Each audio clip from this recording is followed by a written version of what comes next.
পরকীয়া এটা হচ্ছে এমন একটা বর্তমান সমাজে ভাইরাসের নাম যে পরকীয়ার কারণে হাজার হাজার সুন্দর সংসারগুলো নষ্ট হয়ে যাচ্ছে।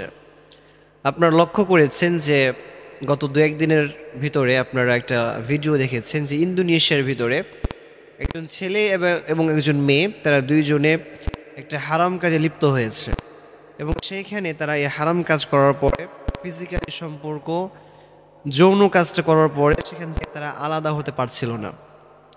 তো এর মাধ্যমে বোঝা যায় যে এই যে দেখেন, মানুষ যখন খারাপ কাজ করে তখন আল্লাহ তাআলা অত্যন্ত রাগান্বিত হয়ে যায় এবং এই খারাপ কাজের মাধ্যমে আল্লাহ তাআলা তার রিজিকের ভিতরে যে ওয়াসাআত ছিল, তার রিজিকের ভিতরে যে একটা বরকত ছিল, আল্লাহ তাআলা সে বরকতটাকে ছিনিয়ে নেয়। এবং এই যে আমাদের পৃথিবীতে বর্তমানে যতগুলো ভাইরাস দেখা দিচ্ছে, যতগুলো সমস্যা দেখা দিচ্ছে, যতগুলো আযাব দেখা দিচ্ছে, এই সবগুলো হচ্ছে আমাদের হাতের কামাই। আল্লাহ তাআলা বলছেন, যাহারাল ফাসাদু ফিল বাররি ওয়াল বাহরি বিমা কাসাবাত আইদিন নাস। জলে কিংবা স্থলে যা কিছু হয় না কেন সব কিছু তোমাদের দুই হাতের কামাই। যে যেমন কামাই করবে, যে যেমন এই দুনিয়াতে কাজ করবে, তার প্রতিফলনটা সে তেমনভাবেই পাবে। এই জন্যে যদি আমরা খারাপ কাজ করি, সে খারাপ কাজের প্রতিদান আল্লাহ তাআলা দান করবে। পক্ষান্তরে যদি আমরা ভালো কাজ করি, আল্লাহ তাআলা ভালো কাজের প্রতিদান আমাদেরকে দান করবে। এজন্য বর্তমানে এই যে একটা ফিতনার জামানা, আপনি যেদিকে যাবেন সেদিকে ফিতনা আর ফিতনা। ডানে তাকাবেন, ডানে ফিতনা; বামে তাকাবেন, বামে ফিতনা; পিছনে তাকাবেন, পিছনে ফিতনা; সামনে ফিতনা। সব দিকে ফিতনা আর ফিতনা। ফিতনা থেকে বাঁচার কোনো উপায় নেই। বর্তমান তো এমন হয়ে গিয়েছে, আপনি একটু বাইরে বের হলেই দেখতে পাবেন হাজার হাজার মেয়ে, না আছে তাদের কোনো পর্দা, না আছে হিজাব, না আছে তাদের নেকাব। তারা সব কিছুকে ফেলে দিয়ে দায়ুসদের মতো তারা রাস্তাঘাটে চলাফেরা করছে। মনে রাখবেন প্রিয় বোন, এই যে আপনি আপনার টিকটক, ফেসবুক, ইউটিউব অ্যাকাউন্টে আপনার পর্দাহীন ছবিগুলো আপলোড করছেন, আপনার বেপর্দায় ভিডিওগুলো আপলোড করছেন, একটা সময় আপনি থাকবেন না, একটা সময় আপনার মৃত্যু হয়ে যাবে। বাট আপনার মৃত্যুর পরও কিন্তু আপনার এই ভিডিওগুলো, আপনার পিকচারগুলো সোশ্যাল মিডিয়াতে ঘোরাঘুরি করবে। আর আপনার এই উলঙ্গ পিকচারগুলো দেখে, আপনার এই উলঙ্গ ভিডিওগুলো দেখে যত মানুষ তার গুনাহ করবে, যত মানুষ খারাপ কাজ করবে, এর একটা পার্সেন্টেজ গুনাহ আপনার আমলনামাতে যেতেই থাকবে। সো আমাদেরকে মাথায় রাখতে হবে যে এমন কোনো কাজ যেন আমরা না করি যে কাজটার কারণে আমাদের মৃত্যুর পরও আমাদের কবরে আযাব যেতেই থাকে, আযাব যেতেই থাকে। বাট আমরা এমন কাজ করব যে কাজটার প্রতিফলে আমাদের মৃত্যুর পরেও যেন আমাদের কবরে সওয়াব যেতে থাকে।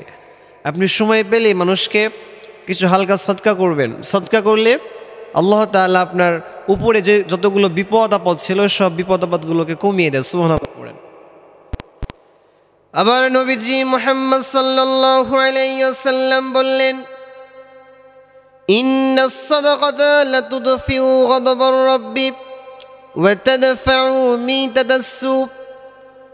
নিশ্চয় সদকা আল্লাহ তাআলার রাগ, আল্লাহর গোসাকে কমিয়ে দেয়, আর মানুষের উপরে যতগুলো অপমৃত্যু আছে সব ধরনের অপমৃত্যু থেকে তাকে বাঁচিয়ে দেয়। যে ব্যক্তি আল্লাহর রাস্তায় দান করবে বেশি বেশি, আল্লাহ তাআলা তাকে সব ধরনের বিপদ থেকে বাঁচিয়ে দেয়, আল্লাহর গজব থেকে বাঁচিয়ে দেয়। এজন্যে সময় পেলে দান করবেন, সময় পেলে সদকা করবেন, এবং মাথায় রাখবেন যে এই যে আপনি যে টাকাগুলো আল্লাহর রাস্তায় দান করছেন, এগুলো আপনার বিফলে যাবে না। যদি আপনার নিয়তটা খালেস হয়, দেখবেন যে এই নিয়তটা খালেসের কারণে আপনি হয়তো অল্প টাকা দান করেছেন, বাট দেখবেন যে আল্লাহ তাআলা আপনার আমলনামাতে এত বিশাল আকারের সওয়াব দান করবে।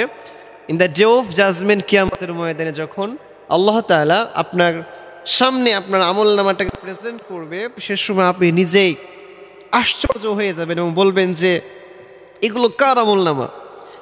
এতগুলো তো আমি আমলনামা, আমার ভালো কাজ করা নাই, এতগুলো আমলনামা আসলে কোত্থেকে?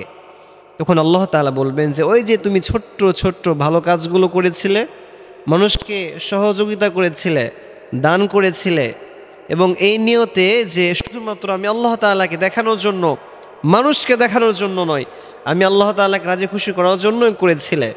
আমি আল্লাহ তাআলা তোমার এই নিয়তটা খালেস হওয়ার কারণে তোমার সেই ছোট্ট দানটাকে পেলে পুষে উহুদ পাহাড় পরিমাণ করে দিয়েছি। সুবহানাল্লাহ পড়েন। এই জন্য বুখারী, মুসলিম, মিশকাত সহকারে প্রায় সকল হাদিস গ্রন্থের শুরুতে একটা হাদিস নিয়ে আসা হয়, ইন্নামাল আমালু বিন্নিয়াত। প্রত্যেকটা কাজ মানুষের নিয়তের উপর নির্ভর করে। যে ব্যক্তির নিয়তটা যেমন হবে ওই কাজটার প্রতিফলনও তেমন হবে। সুবহানাল্লাহ পড়েন।